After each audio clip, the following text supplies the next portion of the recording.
வணக்கம். நம்ம தலைவர் பேசுறேன்.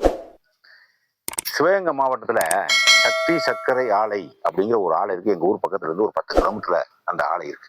அந்த ஆலை 1989 ஓட ஆரம்பிச்சிச்சு. இங்க இருக்கக்கூடிய கிட்டத்தட்ட இருக்கக்கூடிய எல்லா பகுதியும் அப்ப வாழை தான் இருந்துச்சு. வாழை, சிறு பயிர், கத்திரிக்காய், வெண்டிக்காய், அப்படி போட்டு பூசணிக்காய் அப்படி போட்டு வாழ்ந்துட்டு இருந்தாங்க. அதே போல கரும்பை போட்டு வெள்ளம் வண்டி நம்மளா அதை அரைச்சு விற்கிறது, வெள்ளமாக்கி அதை விற்கிறது அப்படின்னு சத்தீஸ்வர ஆலை போட்டாங்க. அப்ப கடன் கொடுத்தாங்க, பேங்கில் கடன் கொடுத்தாங்க, வச்சாங்க, இப்போ ஓடிக்கிட்டே இருக்கு. இப்போ நாளடைவில் சக்தி சர்க்கரை ஆலை சரியா வராது அப்படின்னு சொல்லி திருப்பி வாழை கரும்பு விட்டுவிட்டு வாழைனா காசு கொடுக்க மாட்டாங்க, இழுத்து கடத்தி விவசாயிகளை பூரா கடன் ஆகி ரொம்ப நொடிச்சு போனோம். விவசாயி பூரா நொடிச்சு போனேன். எப்படி வளர்ந்தாங்களோ சத்தீஸ்வர ஆலை அது மாதிரி நொடிச்சு போனாங்க. அதனால கரும்பு ஓடுறது வேணாம் அப்படின்னு சொல்லிட்டு வாழை சிறு பயிர்களை வச்சு ஆரம்பிச்சு, அது போக மழை தண்ணி இப்படி பல காரணங்களால கரும்பு விட்டே விளையிட்டாங்க. கூட கொஞ்ச நாள் ஆலையும் ரொம்ப ஓடல. முன்னாடி தொடக்கத்துல 2,00,000 டன்னு ஒரு நாளைக்கு 3,00,000 டன்னு வேற ஓடிச்சப்படலாம். இப்ப சைமமா ஒரு 10 வருஷம் தான் சத்தீஸ்வரை நம்பி எவனும் கிடையாது. ஏன்னா அது ஒரு ஆகாவரி நிர்வாகமா போச்சு. அதை நம்பி எவனும் வாழவும் முடியாது, வளரவும் முடியாது. அப்படிங்கிறக்காக வாழை, கரும்பு, சிறு பயிர்களை வந்து வாழ்ந்துருக்காங்க. இந்த நிலையில அவங்க என்ன பண்ணிட்டாங்கன்னா, கம்பெனி ஆளுகள் எக்கச்சக்கமான பேர் இருந்தாங்க. 1000 பேருக்கு மேல கம்பெனி ஆளுகள் நிறைய இருந்து வேலைக்கு சேர்த்துருந்தாங்க. இப்ப 100 பேர் 150 பேர் தான் கம்பெனி ஆள். மற்ற எல்லாருமே 300 400 பேர் வச்சுக்கிட்டு சும்மா கான்ட்ராக்ட்ல ஆளை விட்டுக்கிட்டு எதை சுத்தப்படுத்துற வைக்கிறது அப்படின்ற மாதிரி பண்ணிக்கிட்டு இருக்காங்க. இன்னைக்கு சுத்தப்படுத்துறாங்க. பொங்கல்ல ஒரு 10 நாள் 9 நாள் லீவ் விட்டாங்க.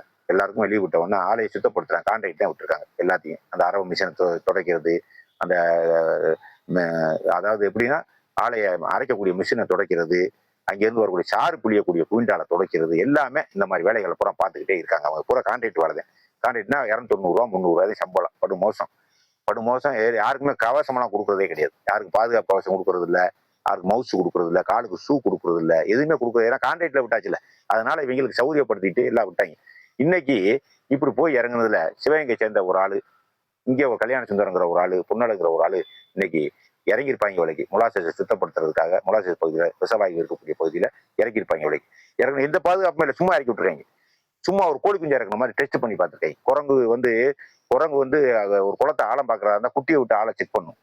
குட்டியை பிடிச்சி செக் பண்ணும். ஏன்னா குட்டியை காப்பாற்றி போடலாம். ஒரு மாதிரி ஆபத்து இருந்தா குட்டியை காப்பாற்றி போடலாங்கிறதுக்காக அது செக் பண்ணும். ஆனா இவங்க அப்படிலாம் கிடையாது, சும்மா இறக்கி விட்டுறது. உள்ள விஷவாயு படிஞ்சு போயிருக்கும். விஷவாயு படிஞ்சு போனா அது அடுத்த நாள் முதல் நாள் திறந்து விட்டுருவாங்கன்னா அடுத்த நாள் தான் அது தீக்குச்சியை பகுதி போடுவாங்க, எல்லாம் தண்ணியை ஊற்றுவாங்க. அதெல்லாம் இப்ப கிடையாது. ஏன்னா கான்ட்ராக்ட் விட்டாச்சு. அவன் தனியா சூப்பர்வைசர் போடணும், தனியா அதுக்குன்னு இன்ஜினியர் படிச்சவன் போடணும், அதுக்குன்னு படிச்சவன் போடணும். அதுக்கெல்லாம் அவன் படிச்சவெல்லாம் போடுறது இல்லை. அவன் தலையெடுத்துன்னு நீங்க இறக்கி விட்டாங்க.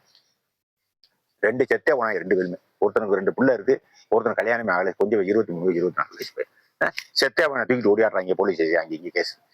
நான் என்ன கேட்கிறேன், தொழிலாளர் பாதுகாப்பு துறைன்னு ஒண்ணு இருக்கு. அந்த இதுல உபகரணங்கள் கொடுக்கணும், பல விஷயங்கள் இருக்கு அதுல. ஆனா இங்க யாருமே சட்டீஸ்வரில் யாருமே கடைப்பிடிக்கிறதெல்லாம் கிடையாது.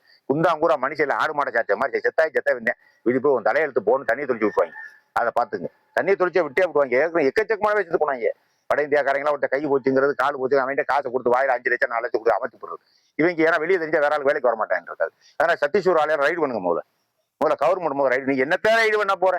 நானும் சொல்லிக்கிட்டே இருக்கேன், நீ என்னத்தான் பார்க்க போற? வெட்டி மயிர்தே நானும் கத்திக்கிட்டே இருக்க வேண்டிய. பேப்பர்காரன் போட்டாலும் பொய்தே. நான் கத்தினாலும் நீ நடவடிக்கை எடுக்க போறது. சீரட்டு கம்பெனிக்காரன் நேற்று முழு கத்திட்டு கிடந்தேன். சீரட்டுக்கு 5 ரூபா வச்சு விற்கிறாங்கடா, ரைடு பண்ணுங்கடா. ஒரு நாளைக்கு 4000 கோடி அடிச்சுக்கிட்டு இருக்கான் ஒரு மாசமா. இன்னும் ஒரு மாசம் இருக்கு, 10,000 கோடி. எத்தனை லட்சம் கோடி அடிக்க போறேன்னு தெரியல. ரைடு பண்ணுங்கடா. பிரதமர் கடிதம் போட்டுருங்க. ஒரு மயிரும் இல்ல. நீ இதே ரைடு பண்ணிக்க போற. வெயிட் எவ்வளவு வாங்கி படுத்துக்கிறியா கவர்மெண்ட் அதிகாரிகளும். உடனே ரைடு பண்ணுங்க முதல்ல. எந்த பாதுகாப்பு போறமே இல்ல, சம்பளம் கம்மி, அவன் பாட்டுக்கு இறக்குறேன். ஒரு அதிகாரிக்கு வழிகாட்டுறது கேஸ் அங்கே படிஞ்சிருக்குங்கிற விஷவாயு படிஞ்சிருக்குங்கிறது சாதாரண கூலிக்காரருக்கு எப்படி தெரியும்? 200 ரூபா 300 ரூபா வாங்குறவனுக்கு எப்படியா தெரியும்? இவன் பாட்டுக்கு அதுக்குன்னா படிச்ச வேணும், அதுக்குன்னா வழிகாட்டு சூப்பர்வைசர் வேணும், எல்லாம் பண்ணணும் முடியாது. எதுவுமே பண்றது இல்லை. இறங்கிறது டபக்கு குதிரா என்னடா ஒன்று போயிடும் பார்க்காத விஷவாயு வாங்குறது, இவங்களுக்குள்ள பேசிக்கிறது. அவனை குதிச்சிரு சுத்த போச்சு போலக்க சாக வேண்டியதான் கிடையாது. உன் பிள்ளை அனாதையா தெரிய வேண்டியது. 4 லட்சம் 3 லட்சம் கொடுப்பாங்க. இந்த செய்தி வெளியே வர விட மாட்டான், அப்படியே அமைக்கிறாங்க போட்டு. சத்தீஸ்வரம் என்ன நடக்குதுன்னு தெரியாது. கிட்டத்தட்ட இறக்கும் சீனா மாதிரி தான். இங்க உள்ளே விட மாட்டாங்க யாரையுமே. என்ன நடக்குன்னே தெரியாது. வேலைக்கு போனாங்க உயிரோட வந்தாத்தே உறுதி.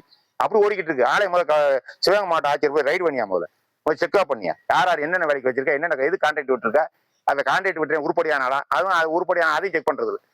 என்னென்ன உபகரணம் கொடுத்துருக்கா, எல்லா பொருளை வாங்கி கொடுத்துருக்காங்க, கொடுக்கல அதுவும் தெரியல. எதுவும் என்ன அக்கப்படுறதே தெரியல. எல்லாரும் செத்துக்கிட்டு இருக்கேன். அதிகமா வந்தேன் போனேன் போறேன் ஜாகிரேன். அப்ப வருஷத்துக்கு 10 பேர் 5 பேர் செத்துக்கிட்டே இருக்கேன். இதுக்கெல்லாம் என்ன காரணம்? சாகரக்கா வேலைக்கு போறேன், ஏதோ 100 200 கிடைக்காம குடும்பத்தை காப்பாத்தலாம். கஞ்சி தண்ணியை பழைய கஞ்சி தண்ணியை வச்சு ஊற வச்சு ஏதோ வெங்காயத்தை வச்சு சாப்பிடும் இல்லாத பொருளாத வேலைக்கு போறேன். இவனை உள்ள வச்சு கொண்டு விட்டினா இது வெளியேற்றுறதும் இல்லை. செய்தியை வெளியேற்றுறதும் இல்லை, அந்த தவறை திருத்துறதும் இல்லை. ஆனா சத்தீஸ்வர ஆலயம் கலெக்டர் போய் ரைடு பண்ணு, தமிழ்நாடு கவர்மெண்ட் போய் ரைடு பண்ணு. இதுலயும் படுத்துக்கிறாரு, காசை வாங்கிட்டு இதுலயும் படுத்துக்கிறாரு.